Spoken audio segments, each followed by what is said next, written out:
પોરબંદરમાં બપોરનો ગરમીનો પ્રકોપ જોવા મળી રહ્યો છે। બપોરે 1 વાગ્યે 39 ડિગ્રીની આસપાસ તાપમાન જોવા મળ્યું છે। ઠંડા પીણા, લીંબુ શરબતની દુકાને ભીડ જોવા મળી।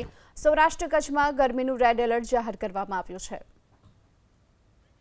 આગામી 48 કલાક સુધી હજુ પણ આ જ પ્રકારે ગરમીનો પ્રકોપ યથાવત રહેશે અને આ તરફ હાલ પોરબંદરમાં પણ સતત ગરમી જોવા મળી છે। 39 ડિગ્રી સુધી તાપમાન જોવા મળ્યું છે।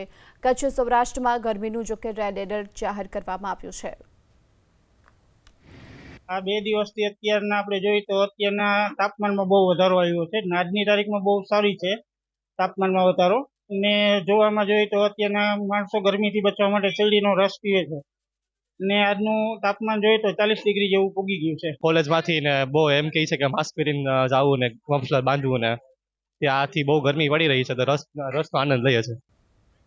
આગામી 48 કલાક સુધી હજુ પણ આ જ પ્રકારે ગરમીનો પ્રકોપ યથાવત રહેશે અને આ તરફ હાલ પોરબંદરમાં પણ સતત ગરમી જોવા મળી છે। 39 ડિગ્રી સુધી તાપમાન જોવા મળ્યું છે। કચ્છ સૌરાષ્ટ્રમાં ગરમીનું જોકે રેડ એલર્ટ જાહેર કરવામાં આવ્યું છે।